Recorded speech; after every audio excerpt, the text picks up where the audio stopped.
नमस्कार बच्चों, good morning. स्वागत है आप सभी का। हम आज सेल को कंटिन्यू कर रहे हैं आगे, जहां से हमने कल छोड़ा था। प्रोकैरियोटिक और यूकैरियोटिक सेल में हम डिफरेंस पढ़ रहे थे। देखो इधर,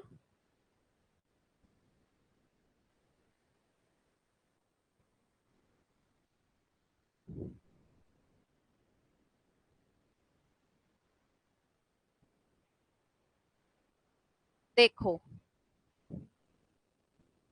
हमने यहाँ लिखा था प्रोकैरियोटिक सेल और इधर हम लिख रहे थे यूकैरियोटिक सेल का डिफरेंस लिख रहे थे। तो मैंने आपको लगभग कुछ 80% चीजें तो कल बताई दी थी। इसमें डीएनए ज्यादा कम होता है, इसमें डीएनए ज्यादा होता है। अच्छा, और इसमें हमने लिख ही दिया था कि डीएनए में हिस्टोन प्रोटीन एब्सेंट होती है, इसमें हिस्टोन प्रोटीन पाई जाती है। इसका जो डीएनए होता है उस पर चारगाफ का नियम लागू नहीं होता है। डीएनए पर चारगाफ का नियम लागू नहीं होता है। चारगाफ का नियम लागू नहीं होता है। और उसका जो डीएनए होता है ना, यूकैरियोटिक का डीएनए, इस पर चारगाफ का नियम लागू होता है। ये भी आएगा, चारगाफ का नियम भी आगे। डीएनए पर चारगाफ का नियम लागू होता है, लेकिन आरएनए पे नहीं होता है। डीएनए पर होता है, आरएनए पर लागू नहीं होता है। आरएनए के अंदर चारगाफ का नियम नहीं लगता है, यूकैरियोटिक सेल के अंदर भी। अच्छा, नेक्स्ट डिफरेंस, प्रोकैरियोटिक सेल के अंदर झिल्ली युक्त कोशिकांगों का अभाव होता है। जैसे यूनिलेयर्ड या यूनिट मेम्ब्रेन, एकल झिल्ली व दोहरी झिल्ली वाले कोशिकांगों का अभाव। एकल झिल्ली व दोहरी झिल्ली वाले कोशिकांगों का क्या होता है? अभाव। यूनिट सिंगल लेयर और double layer cell organelles absent होते हैं। जैसे सिंगल लेयर और double layer cell organelle absent होते हैं। जैसे फॉर एग्जांपल अंतःप्रद्रवीय जालिका, माइटोकॉन्ड्रिया, गोल्जी काय, अंतःप्रद्रवीय जालिका। जबकि इनमें एकल झिल्ली वाले तो होते ही हैं, साथ ही साथ दोहरी झिल्ली वाले कोशिकांग भी पाए जाते हैं। एकल झिल्ली व दोहरी झिल्ली वाले कोशिकांग उपस्थित, दोनों प्रकार के कोशिकांग उपस्थित होते हैं इसमें। सिंगल लेयर वाले भी होते हैं, डबल लेयर वाले भी होते हैं, जो हम सेल ऑर्गेनल्स आगे पढ़ेंगे। Mitochondria, Golgi body, endoplasmic reticulum आदि। एक सेकेंड,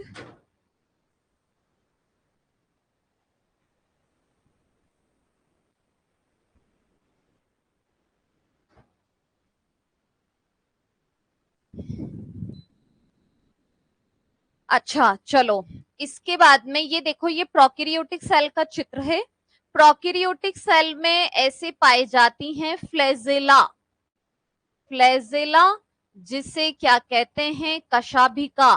प्रोकैरियोटिक सेल में क्या कहते हैं? फ्लैजेला, कशाभिका भी कहते हैं।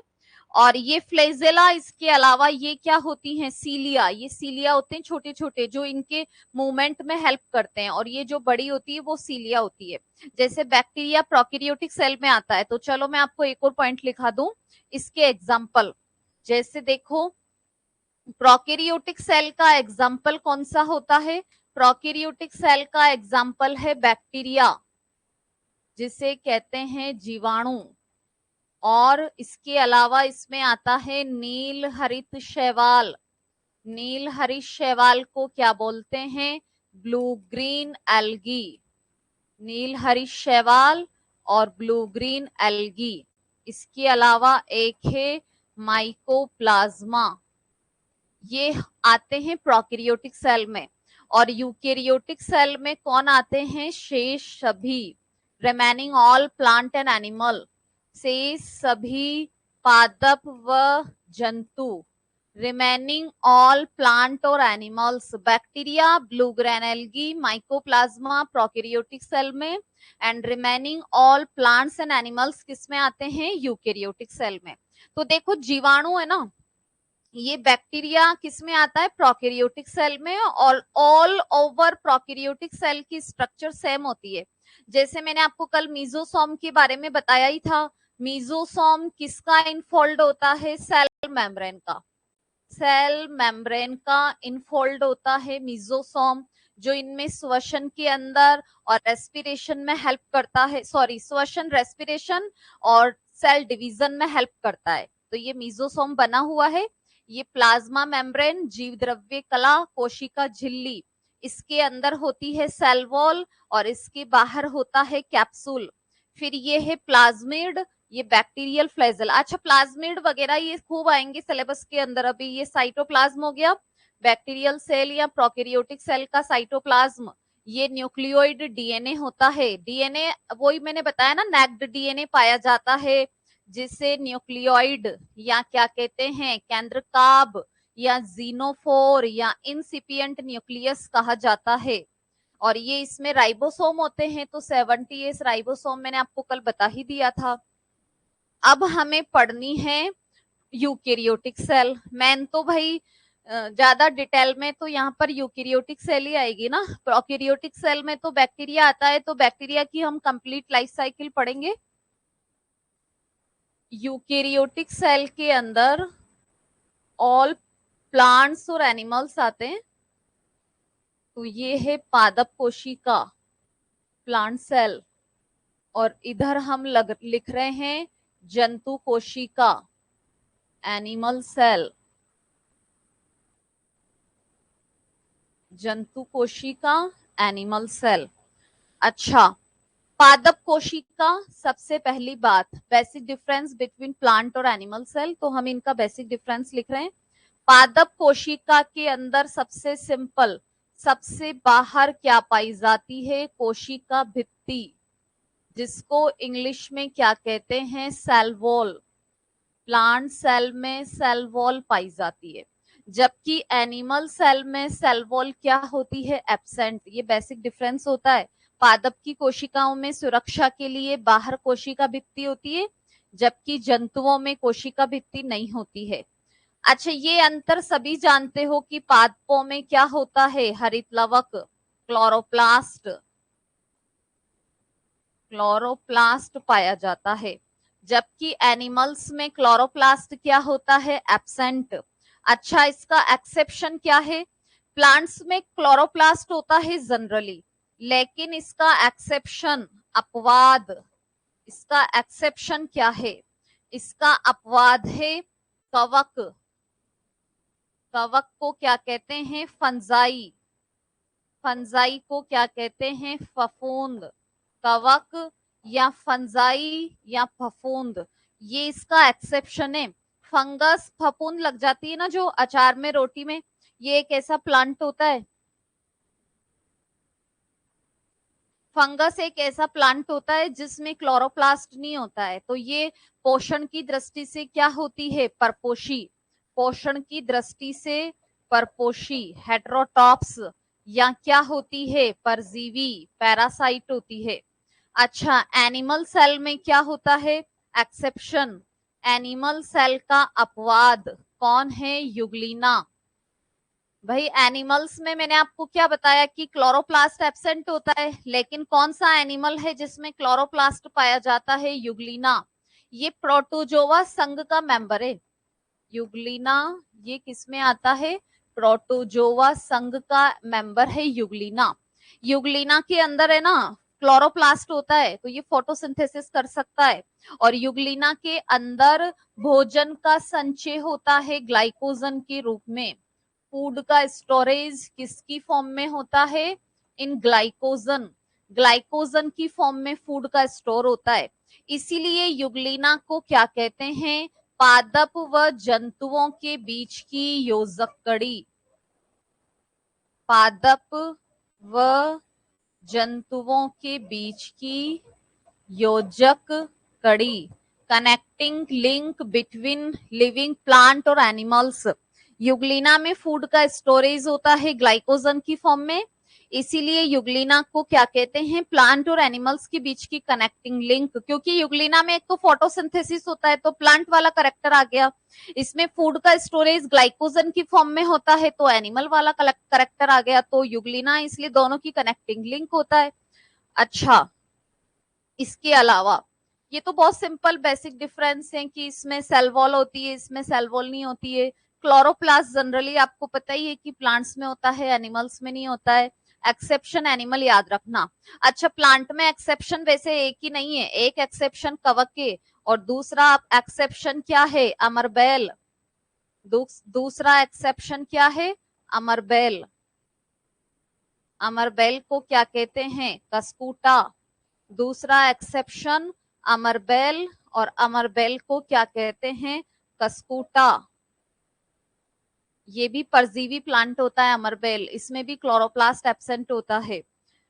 अच्छा, इसके अलावा अब देखो पौधों में क्या होता है, एक तो केंद्रक प्लांट सेल में न्यूक्लियस परिधि की ओर होता है, nucleus situated in peripheral region, केंद्रक परिधि की ओर, जबकि यूकेरियोटिक सेल में केंद्रक कहां पर होता है, मध्य में, न्यूक्लियस सेंटर में होता है।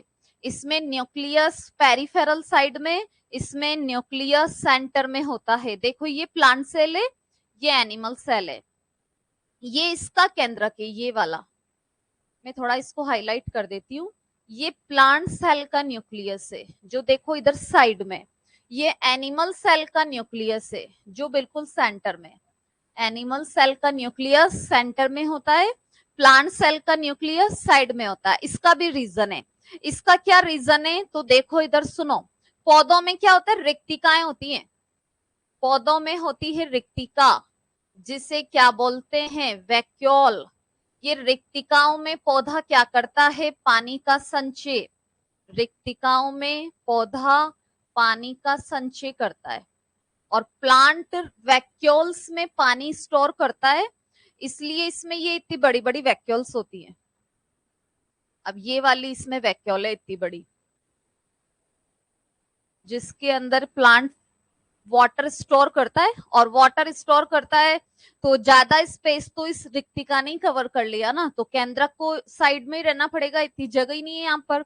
जबकि हमारे अंदर वैक्यूल्स कैसी होती हैं, छोटी छोटी स्मॉल वैक्यूल्स होती हैं, जिनके अंदर हम थोड़ा सा पानी स्टोर रखते हैं। इसलिए हमारा न्यूक्लियस कहाँ पर होता है, बीच में, क्योंकि न्यूक्लियस को सफिशिएंट स्पेस मिल जाता है। इनके अंदर वाटर स्टोरेज के कारण मैक्सिमम जो स्पेस होता है ना सेल का, वो वैक्यूल्स ही कवर कर लेती हैं। इनमें वैक्यूल्स स्मॉल होती है, इसलिए इनमें न्यूक्लियस एनिमल्स में कहाँ होता है, सेंटर में। इसका रीजन है ये, मैंने लिखा है ना कि इसमें केंद्रक परिधि में, इसमें केंद्रक मध्य में, तो इसका रीजन क्या है, पानी का संचय करने के कारण। पानी का संचय करने के कारण रिक्तिका आकार में बड़ी, रिक्तिका आकार में बड़ी और संख्या में क्या होती है, कम। रिक्तिकाएं आकार में बड़ी और संख्या में क्या होती है, कम। एनिमल सेल में पानी का संचय करने के कारण रिक्तिका आकार में कैसी होती है, छोटी। रिक्तिका आकार में छोटी, तो इसलिए रिक्तिका छोटी छोटी होती है तो न्यूक्लियस सेंटर में होता है, इनकी रिक्तिकाएं बड़ी होती है तो न्यूक्लियस साइड में आ जाता है।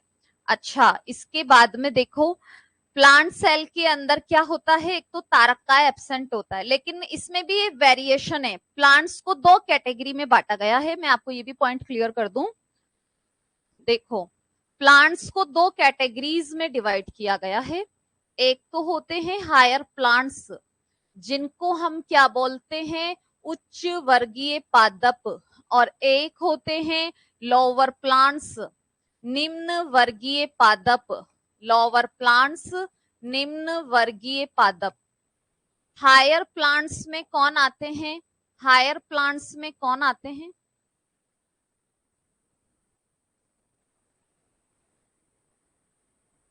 हायर प्लांट्स में आएंगे जिम्नोस्पर्म,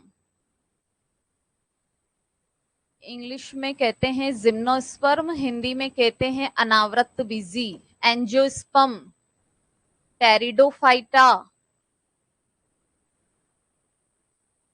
और एक आते हैं ब्रायोफाइटा, ये हायर प्लांट्स हैं। जिन और लोअर प्लांट्स में जनरली कौन आता है? एल्गी और फंजाई। हिंदी वाले बच्चों को इतनी इंग्लिश तो आती होगी ना। एल्गी का मतलब होता है शैवाल, और फंजाई का मतलब क्या होता है? कवक, फफूंद। तो ये डिफरेंस मैंने आपको इसलिए बताया है कि ये जो हमने यहाँ पर लिखने वाले थे ना, नेक्स्ट पॉइंट, निम्न वर्गीय पादप, निम्न पादपों में जैसे शैवाल, कवक, इनमें तो तारककाय पाया जाता है। निम्न पादपों में तारककाय पाया जाता है। अब निम्न पादप में डायरेक्ट लिखती तो आपको पता नहीं चलता ना निम्न पादप का मतलब क्या है। निम्न पादप का मतलब शैवाल और कवक, जबकि उच्च पादपों में, हायर प्लांट्स में तारककाय क्या होता है? एब्सेंट। उच्च पादपों में तारककाय अनुपस्थित होता है, तारककाय अनुपस्थित होता है। लोअर प्लांट्स में तारककाय प्रेजेंट होता है एंड हायर प्लांट्स में तारककाय क्या होता है? एब्सेंट। अच्छा, और इधर क्या होगा? एनिमल्स में तो सभी एनिमल्स में तारककाय सेंट्रोसोम पाया जाता है। तारककाय, जिसको इंग्लिश में क्या कहते हैं? सेंट्रोसोम। तारककाय या सेंट्रोसोम पाया जाता है। और इसके अलावा क्या होता है इनमें? लाइसोसोम भी होता है एनिमल की सेल में। एनिमल की सेल में और क्या होता है? लाइसोसोम। एनिमल की सेल में लाइसोसोम भी पाया जाता है। एनिमल की सेल में लाइसोसोम भी पाया जाता है। अब देखो मेरी बात सुनो, ये लाइसोसोम पाया जाता है ये इसलिए बताया है क्योंकि प्लांट्स में लाइसोसोम एब्सेंट होता है। प्लांट्स के अंदर लाइसोसोम क्या होता है? एब्सेंट। लाइसोसोम अनुपस्थित। देखो इधर, प्लांट्स के अंदर तारककाय तो पाया ही जाता है लोअर प्लांट्स में, हायर प्लांट्स में सेंट्रोसोम एब्सेंट होता है। एनिमल्स में, ऑल एनिमल्स में सेंट्रोसोम मिलता है। अच्छा, और सेंट्रोसोम किस में हेल्प करता है? तो मैं आपको ये भी बता दूं, help in cell division. Help in cell division, कोशिका विभाजन में हेल्प करता है तारककाय। इसमें लाइसोसोम पाया जाता है। अच्छा, इसमें लाइसोसोम एब्सेंट होता है, तो प्लांट्स में लाइसोसोम की जगह पर कौन होता है? देखो, प्लांट्स में लाइसोसोम की जगह पर होता है spherosome. Spherosome is a plant lysosome. Spherosome is a plant lysosome. मतलब जैसे हमारी सेल्स में डाइजेशन का काम कौन करता है? लाइसोसोम। और लाइसोसोम काम कर रहा है, अब ये है ही नहीं जब इनके अंदर, तो इनके अंदर डाइजेशन का काम कौन करता है? स्फीरोसोम। तो स्फीरोसोम इज ए प्लांट लाइसोसोम। तो हमारी सेल्स में तो क्या होता है? लाइसोसोम होता है, जबकि प्लांट्स के अंदर लाइसोसोम का काम कौन करता है? स्फीरोसोम करता है। अच्छा, अब इधर सुन लो, इतना आप समझ गए होंगे। वैसे देखो, प्लांट और एनिमल सेल में जनरली इतना ही, बहुत सारे थोड़े बहुत डिफरेंस आएंगे, वो बीच बीच में आएंगे, जैसे कि फूड का स्टोरेज, तो चलो यहाँ पर भी बता देती हूँ। पौधों में भोजन का संचय, फूड का स्टोरेज किसकी फॉर्म में होता है? स्टार्च की फॉर्म में। फूड का स्टोरेज किसकी फॉर्म में होता है? स्टार्च। इनमें फूड का स्टोरेज किसकी फॉर्म में होता है? ग्लाइकोजन। एनिमल्स में फूड का स्टोरेज होता है ग्लाइकोजन। प्लांट्स में फूड का स्टोरेज होता है स्टार्च। और हम ग्लाइकोजन के रूप में फूड को स्टोर कहां पर रखते हैं? लीवर और मसल्स में।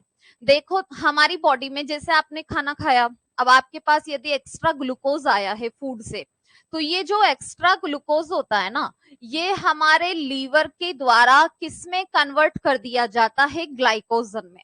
हमें फूड के डाइजेशन से तो ग्लूकोज मिलेगा, अब यदि ये एक्स्ट्रा है तो इसको लीवर में ग्लाइकोजन में कन्वर्ट कर दिया जाता है, और इस प्रोसेस को बोलते हैं ग्लाइकोजेनेसिस। अब ये ग्लाइकोजन की फॉर्म में स्टोर हो जाता है, ये हमारा स्टोर है, रिजर्व फूड है। रिजर्व फूड है जो हमें आपातकाल में बचाता है, जब आप कभी खाना नहीं खा पाते हो, कोई भी सिचुएशन आ जाती है, तो हमें फिर एनर्जी कहाँ से मिलती है, तो हमें ग्लाइकोजन से एनर्जी मिलती है। और ग्लाइकोजन किसमें स्टोर होता है, लीवर और मसल्स के अंदर। जबकि प्लांट्स में फूड का स्टोरेज किसकी फॉर्म में होता है, स्टार्च की फॉर्म में होता है। चलो इतना समझ गए। अच्छा, तो फूड का स्टोरेज प्लांट्स में स्टार्च, तो स्टार्च का स्टोरेज स्टेम में भी होता है और रूट में भी होता है। हमारे अंदर स्टोरेज ग्लाइकोजन की फॉर्म में ये लीवर और मसल्स में होता है।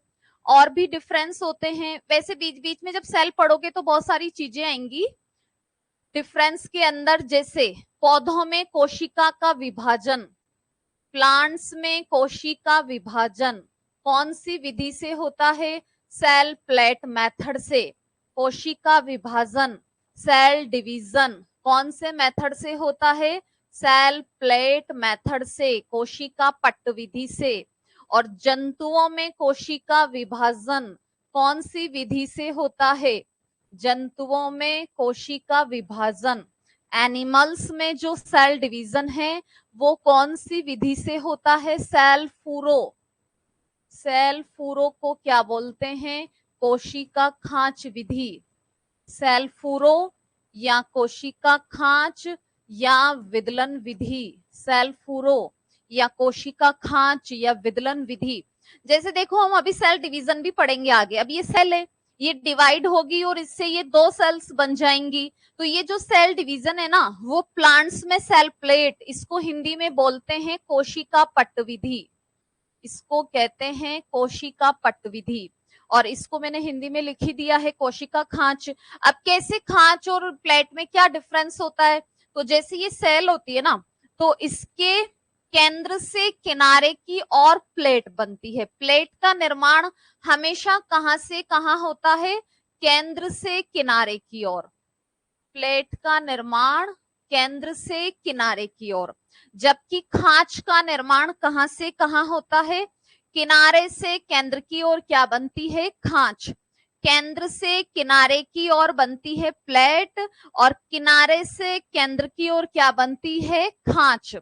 समझ गए। तो ये बेसिक डिफरेंस कंप्लीट हो चुका है प्लांट और एनिमल सेल में। और किसी को कोई भी डाउट आता है एप्लीकेशन में या क्लास में, तो आपको मैं मेरा नंबर दे देती हूँ, वैसे हेल्पलाइन नंबर लिखा हुआ भी है, तो ये इस नंबर पर कॉल करके आप मेरे से बात कर लिया करो। वैसे एप्लीकेशन के हमने हेल्पलाइन नंबर में ये दे ही रखा है। क्लास से रिलेटेड कोई भी क्वेरी है, इस नंबर पर व्हाट्सएप भी है, तो आप मुझे व्हाट्सएप कर दिया करो, मेरे पास ही रहता है ये नंबर। चलो, ये तो प्लांट और एनिमल सेल में डिफरेंस वगैरह कंप्लीट हो गए हैं, ये बेसिक इंट्रोडक्शन था सेल का। अब देखो हम पढ़ते हैं कोशिका सिद्धांत। सेल अपने आप में बहुत बड़ा टॉपिक है, बट ये बायो का बेसिक टॉपिक भी है, इसलिए मैंने पहले लिया है, क्योंकि हम आगे कोई भी टॉपिक पढ़ेंगे तो उसमें बीच बीच में सेल से रिलेटेड चीजें आएंगी। कोशिका सिद्धांत, जिसको इंग्लिश में क्या बोलते हैं, सेल थ्योरी। सेल थ्योरी किसने दी थी, 1838-39 में स्लाइडन और श्वान, स्लाइडन और श्वान ने क्या दी है, सेल थ्योरी, कोशिका सिद्धांत दिया था। ये 1838-39 के अंदर, 1838-39 के अंदर इन्होंने सेल थ्योरी दी थी। स्लाइडन एक क्या है, वनस्पति वैज्ञानिक, ये वनस्पति वैज्ञानिक था। इन्होंने स्पेशली प्लांट सेल पर वर्क किया था और ये बताया था कि सभी सजीव किससे मिलकर बने होते हैं, कोशिकाओं से और उनके उत्पादों से। श्वान एक जंतु वैज्ञानिक थे, ये एक जंतु वैज्ञानिक एनिमल साइंटिस्ट थे। और श्वान ने किस पर स्टडी की थी, इनिशियल स्टेज पर इन्होंने स्पेशली एनिमल सेल पर स्टडी की थी, बाद में प्लांट सेल पर भी की थी।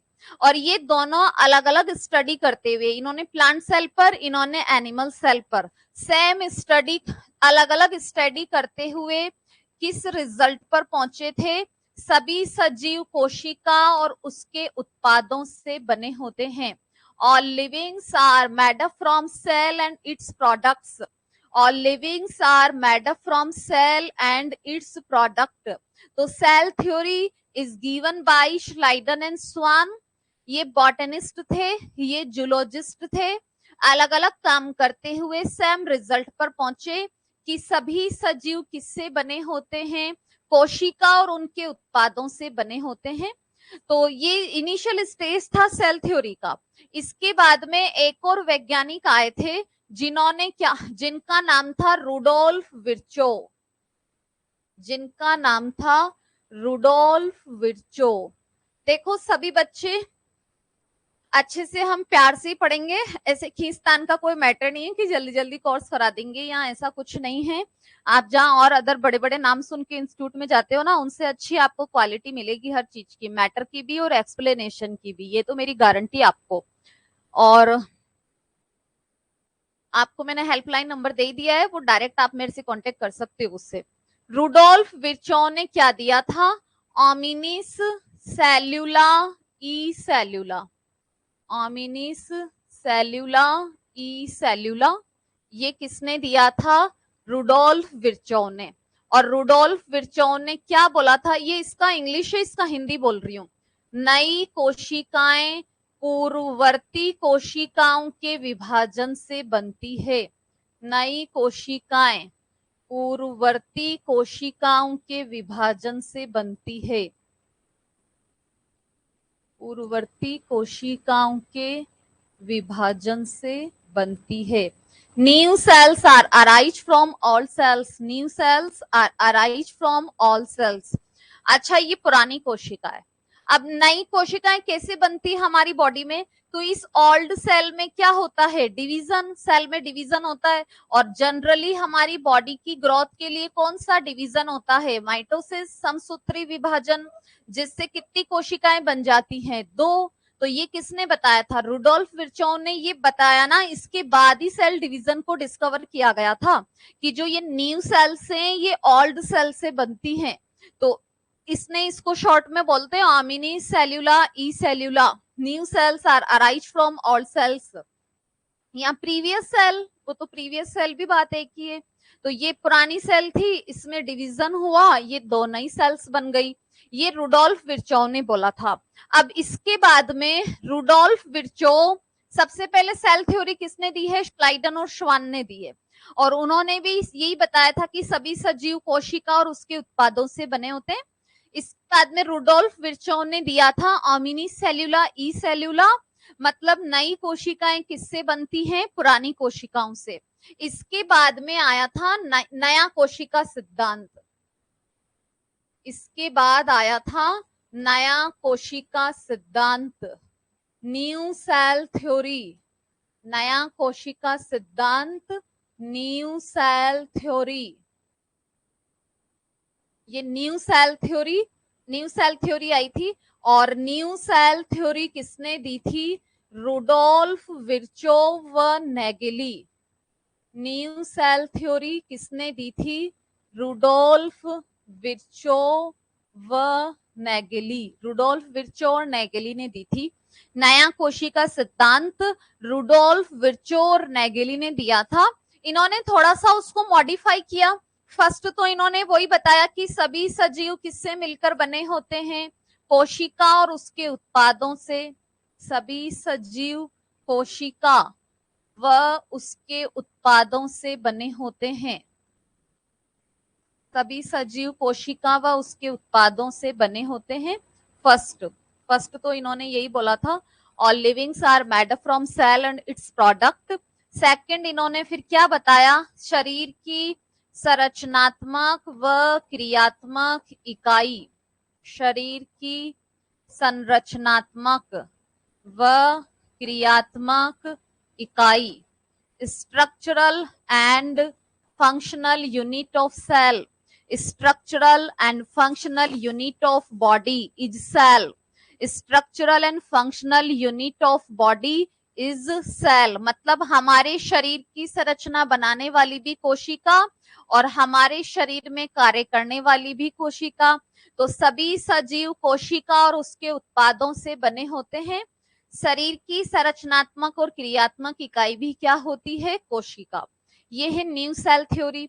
अच्छा, अब सेल थ्योरी आ गई, फिर उसके बाद में ओमिनी सेल्यूला ई सेल्यूला आ गया, इसके बाद में न्यू सेल थ्योरी भी आ गई।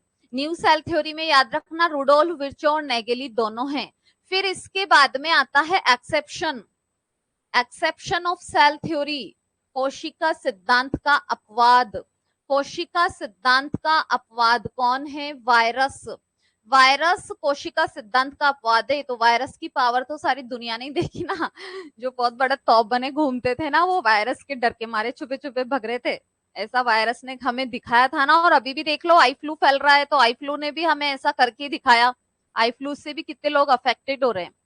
तो वायरस को कहते हैं सजीव व निर्जीव के बीच की योजक कड़ी।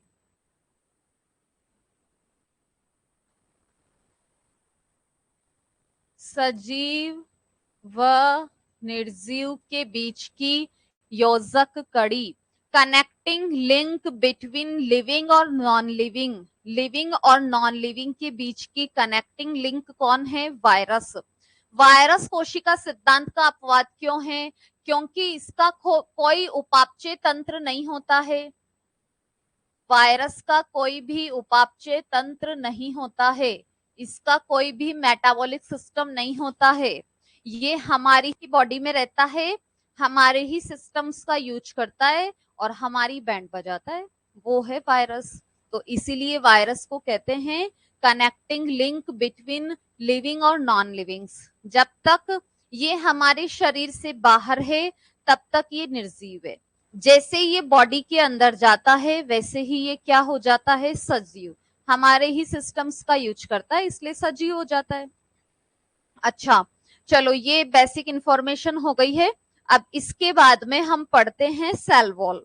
सबसे पहले देखो, मैं आपको सेल का चित्र बना के भी बता देती हूँ, वैसे उसमें तो था ही, लेकिन फिर भी मैं बना देती हूँ, क्योंकि आप नोट्स बनाओगे तो उसमें ऐसे बना लेना।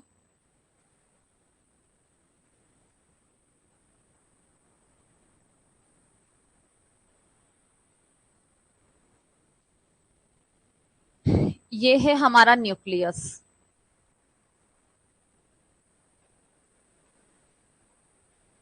देखो मैं ना कॉमन चित्र बना रही हूँ जिसमें प्लांट और एनिमल दोनों के फीचर्स बना रहे हैं, क्योंकि दोनों में डिफरेंस क्या होता है वो हम पढ़ चुके हैं कि सेल वॉल होती है प्लांट्स में, एनिमल्स में सेल वॉल नहीं होती है, ये सारी चीजें आ चुकी है ना।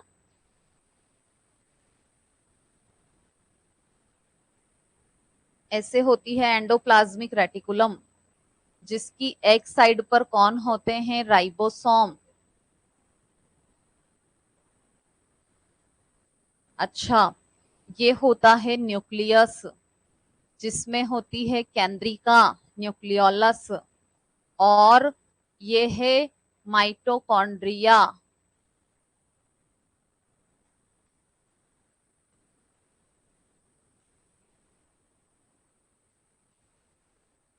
ये माइटोकॉन्ड्रिया के अंदर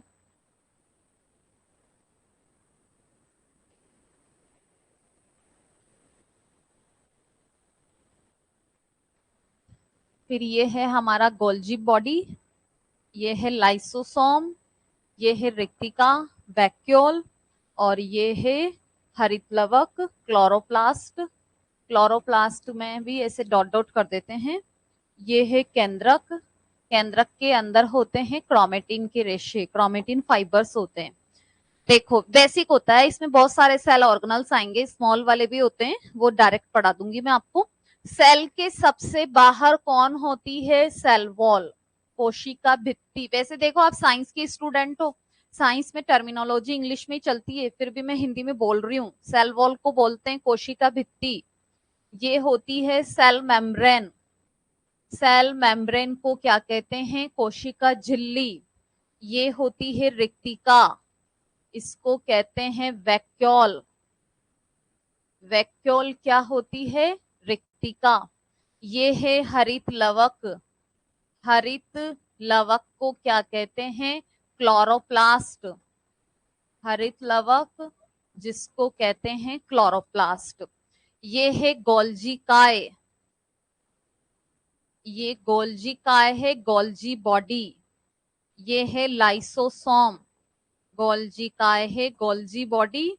ये है लाइसोसोम, और ये लाइसोसोम के अंदर कौन होता है?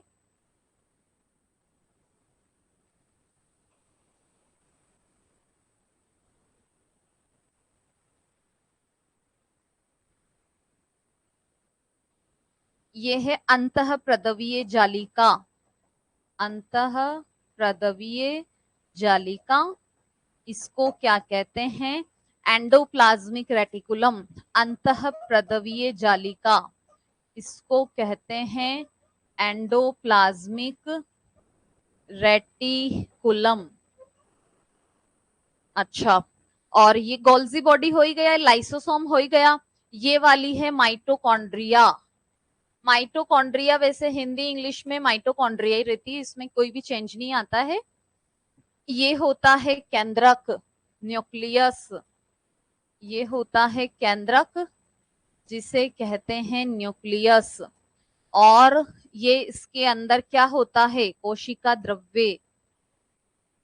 कोशिका द्रव्य को क्या बोलते हैं? साइटोप्लाज्म। कोशिका द्रव्य ये है साइटोप्लाज्म, और ये है केंद्रक द्रव्य। केंद्रक द्रव्य को क्या बोलते हैं? न्यूक्लियोप्लाज्म। केंद्रक द्रव्य जिसे कहते हैं न्यूक्लियोप्लाज्म। ये तो है कोशिका भित्ति, ये है कोशिका झिल्ली, रिक्तिका, हरितलवक, क्लोरोप्लास्ट, अंतःप्रदवीय जालिका। इस पे डॉट डॉट किए ना, ये राइबोसोम होते हैं। ये है राइबोसोम।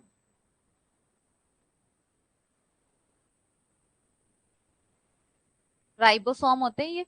बीच में केंद्रक हो ही गया, केंद्रक के अंदर होता है केंद्रक द्रव्य। ये बाहर वाला होता है कोशिका द्रव्य। ये है गोल्जी काय, ये है लाइसोसोम। ऐसे बेसिक सेल का चित्र है ये। इसमें स्मॉल सेल ऑर्गेनल्स भी होते हैं, पेरोक्सीसोम होता है, ग्लाइऑक्सीसोम होता है, मैंने स्पिरोसोम बताया था आपको भी, एक एक्सेंट्रोसोम होता है, वो मैं आपको डायरेक्ट लिखा दूंगी ना। ये बेसिक आपके दिमाग को क्लियर करने के लिए है। अब इसमें से हम सबसे पहले कौन पढ़ेंगे? कोशिका भित्ति, सेल वॉल। और कोशिका भित्ति सेल वॉल को हम पढ़ते हैं। देखो, सबसे पहले आती है कोशिका भित्ति। कोशिका भित्ति को इंग्लिश में क्या बोलते हैं? Cell wall. Cell wall is made up from cellulose. Generally ये मतलब भाई मिलती तो प्लांट्स में ही है ना, एनिमल्स में तो सेल वॉल का कॉन्सेप्ट ही नहीं होता है। और ये पौधों में किसकी बनी होती है? पौधों में या पादपों में सेल्यूलोज मैन होता है इनमें। इसके अलावा फिर तो सेल्यूलोज के बाद में हेमी सेल्यूलोज भी होता है, पैक्टिन भी होता है, वो हम लिखेंगे। मुख्य रूप से सेल्यूलोज की बनी होती है। इसके 3 टाइप्स आएंगे। तो cell wall is made up from cellulose in plants. Cell wall is made up from cellulose in plants. अच्छा, फिर है जीवाणु। प्लांट्स में एक एक्सेप्शन बता दूं आपको, कवक, इसको बोलते हैं फंजाई, फफूंद। कवक की सेल वॉल किसकी बनी होती है? काइटिन। कवक की कोशिका भित्ति किसकी बनी होती है? काइटिन की बनी होती है। अच्छा, बैक्टीरिया, इसको क्या बोलते हैं? जीवाणु। बैक्टीरिया हिंदी में क्या होता है? जीवाणु। ये इसकी कोशिका भित्ति किसकी बनी होती है? Polypeptide, muramic acid, muramic acid या म्यूकोपेप्टाइड, म्यूरेमिक एसिड या म्यूकोपेप्टाइड या पेप्टाइडोग्लाइकॉन, पेप्टाइडोग्लाइकॉन की बनी होती है। बैक्टीरिया के अंदर सेल वॉल, बैक्टीरिया देखो मैंने आपको अभी पढ़ाया भी था। बैक्टीरिया कौन सी सेल में आता है? बैक्टीरिया आता है प्रोकैरियोटिक सेल में। बैक्टीरिया किस में आता है? Prokaryotic cell. प्रोकैरियोटिक सेल का एग्जाम्पल है बैक्टीरिया। तो बैक्टीरिया में जो सेल वॉल होती है ना, वो म्यूरेमिक एसिड या म्यूकोपेप्टाइड या पेप्टाइडोग्लाइकॉन की बनी होती है। अच्छा, और अदर प्लांट्स में जनरली सेल्यूलोज की, और फंगस में किसकी बनी होती है? काइटिन की। अब देखो, कोशिका भित्ति के भी 3 प्रकार होते हैं। वैसे चित्र में है भी सही, मैं अभी आपको बना के भी बताऊंगी। कोशिका भित्ति 3 होती है, प्राथमिक कोशिका भित्ति, द्वितीयक कोशिका भित्ति, और कुछ प्लांट्स में तृतीयक कोशिका भित्ति भी पाई जाती है। और एक है ये मध्य पटलिका, मिडिल लैमिला इंग्लिश है, इसको हिंदी में बोलते हैं मध्य पटलिका। ये 2 सेल्स के बीच में, देखो वैसे ओवरऑल आपको बताऊं तो कोशिका भित्ति के अंदर 4 भाग होते हैं। फर्स्ट होता है मध्य पटलिका। मध्य पटलिका को क्या बोलते हैं? Middle lamella. मध्य पटलिका को क्या बोलते हैं? Middle lamella. और मिडिल लैमिला क्या होती है कि जैसे मान लो सेल है, अब इसमें डिवाइडेशन होगा और ये 2 सेल्स बनेंगी, तो ये 2 न्यू जो डॉटर सेल्स बनी है ना, ये 2 डॉटर सेल्स के बीच में बनने वाली प्रथम भित्ति, इनके बीच में बनने वाली जो प्रथम भित्ति होती है वो मध्य पटलिका होती है। इसमें से क्वेश्चन आता है एक, ये देखो, ये एक सेल है, ये एक सेल है, ये इस सेल का साइटोप्लाज्म है, ये सेल मेम्ब्रेन है, ये बाद में इसका छोड़ो, ये दोनों सेल्स के बीच में बनने वाली जो प्रथम भित्ति होती है ना, इसको क्या कहते हैं? मिडिल लैमिला, मध्य पटलिका। और ये मध्य पटलिका में से एक क्वेश्चन आता है, मिडिल लैमिला किसकी बनी होती है? तो देखो इधर मध्य पटलिका में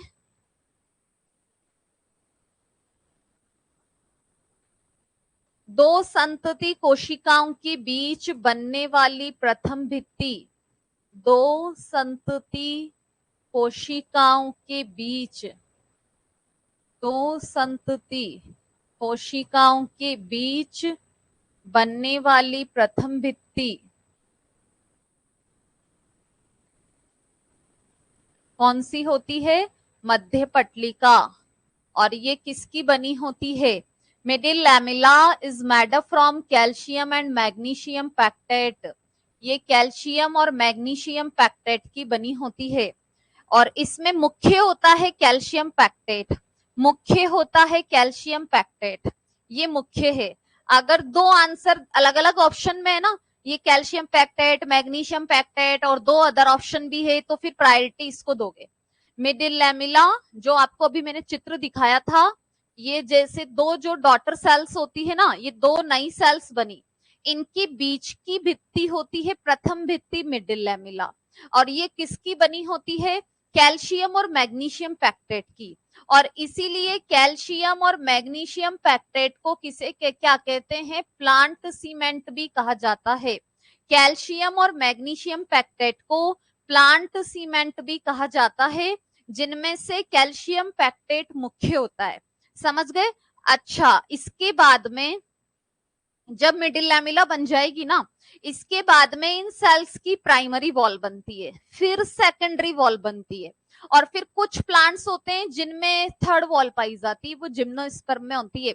सभी प्लांट्स की सेल में थर्ड वॉल नहीं होती है, जनरली में प्राइमरी और सेकेंडरी सेल वॉल ही पाई जाती है। तो देखो, सबसे पहले तो मिडिल लैमिला बनती है, और मिडिल लैमिला के बाद में फिर कौन बनता है? दूसरे नंबर पर प्राइमरी सेल वॉल। फिर इसके बाद बनती है प्राइमरी सेल वॉल। ये प्राइमरी सेल वॉल हिंदी में क्या कहलाती है? प्राथमिक कोशिका भित्ति। प्राथमिक कोशिका भित्ति किसकी बनी होती है? भाई पहले मध्य पटलिका बन गई, मध्य पटलिका की बाद में कौन सी भित्ति बनेगी? प्राथमिक कोशिका भित्ति। ये बनी होती है सेल्यूलोज।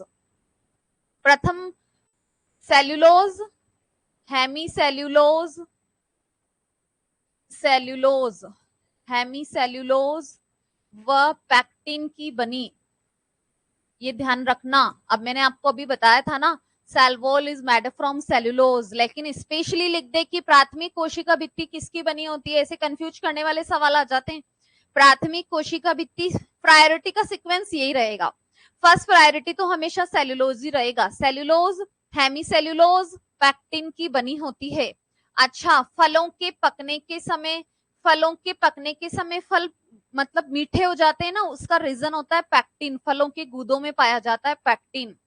अच्छा, अब इसके बाद में बनती है secondary wall, sorry third number पर आएगी। पहले मिडिल लैमिला बनी, फिर उसके अंदर प्राइमरी वॉल बनी, अब इसके अंदर बनती है सेकेंडरी वॉल।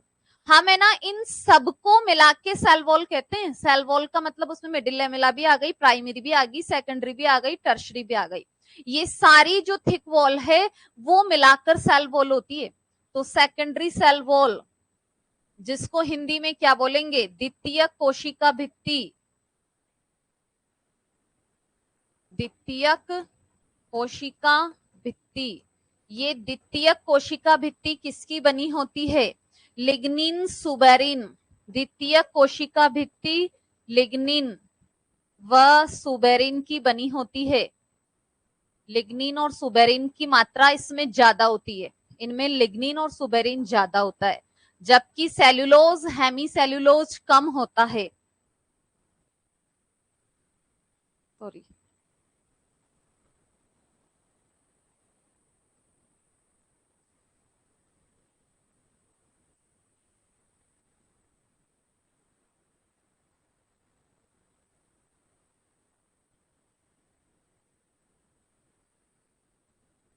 सेकेंडरी वॉल के अंदर लिग्निन और सुबेरिन की मात्रा, ये दोनों भी कार्बोहाइड्रेट होते हैं, हेमिसेल्यूलोज, सेल्यूलोज, पैक्टिन, ये भी कार्बोहाइड्रेट होते हैं, ये बायोमोलिक्यूल्स में आएगा। लिग्निन सुबेरिन भी कार्बोहाइड्रेट होते हैं, जबकि इसमें सेल्यूलोज और हेमिसेल्यूलोज क्या होते हैं? कम। इसमें सेल्यूलोज हेमिसेल्यूलोज की मात्रा कम होती है। जब प्राथमिक भित्ति अत्यधिक दृढ़ हो जाती है, सुदृढ़ता लिए हुए होती है, तो फिर उससे बन जाती है द्वितीयक भित्ति। ये जो द्वितीयक भित्ति होती है ना, ये कोशिका को दृढ़ता प्रदान करती है, कोशिका को दृढ़ता, हार्डनेस प्रोवाइड करती है सेकेंडरी वॉल, जिसमें लिग्निन और अभी हम पढ़ने वाले हैं लिग्निफिकेशन और सुबेराइजेशन सेल्स को डेड करता है। ये जो सेकेंडरी वॉल होती है, secondary wall is made up from lignin and suberin, और सेकेंडरी वॉल ही कोशिका को क्या प्रदान करती है? दृढ़ता, हार्डनेस। और लिग्निफिकेशन और सुबेराइजेशन सेल्स को क्या करता है? डेड। अब देखो, मैं आपको एक चित्र भी दिखा दूं, ये देखो, ये वाला चित्र देख लो आप ढंग से। ये अंदर की तरफ है सेल वॉल, मैंने अभी चित्र बनाया था ना, तो ऐसे बनाया था। देखो, सबसे बाहर होती है कोशिका भित्ति, उसके अंदर होती है कोशिका झिल्ली, तो ये अंदर वाली सेल मेम्ब्रेन है। इसके बाहर ये वाली है मध्य, सबसे पहले बनने वाली मध्य पटलिका, मिडिल लैमिला। फिर ये है प्राइमरी वॉल, ये फर्स्ट, सेकंड, थर्ड, ये है secondary wall, S1, S2, S3। अब सेकेंडरी वॉल की भी 3 लेयर्स बन गई इसमें। ये प्राइमरी वॉल हो गई, ये 2 सेल्स बनी थी।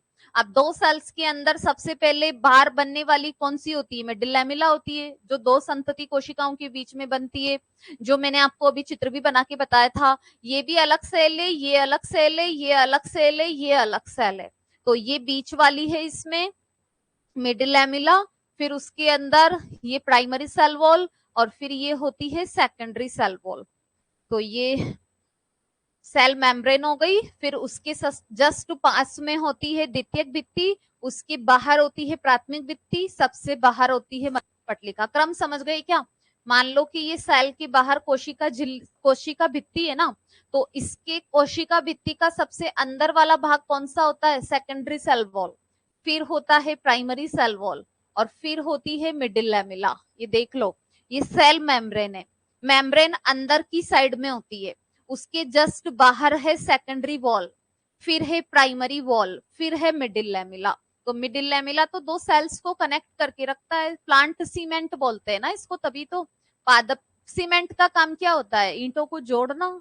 तो ये सेल नामक ईंटें हैं जिनको जोड़ता है ये मैग्नीशियम पैक्टेट। और फिर मैंने आपको बताया ही था अभी, जो टर्शरी वॉल होती है ना, वो सब में नहीं होती है। तृतीयक भित्ति, टर्शरी वॉल जिम्नोस्पर्म की ट्रैकेट्स में जाइलान की बनी होती है। तृतीयक भित्ति जिम्नोस्पर्म की ट्रैकेट्स में, जिम्नोस्पर्म की ट्रैकेट्स में जाइलान की बनी होती है।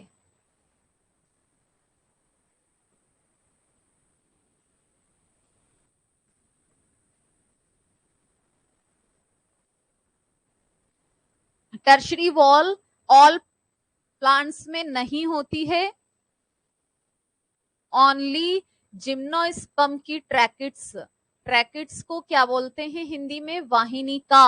वाहिनिका पाई जाती जाइलम में। तो जिम्नोस्पर्म की ट्रैकेट्स में किसकी बनी होती है? जाइलान की। तो ये बेसिक स्ट्रक्चर है। अभी तो सेल वॉल हमारी कल भी चलेगी।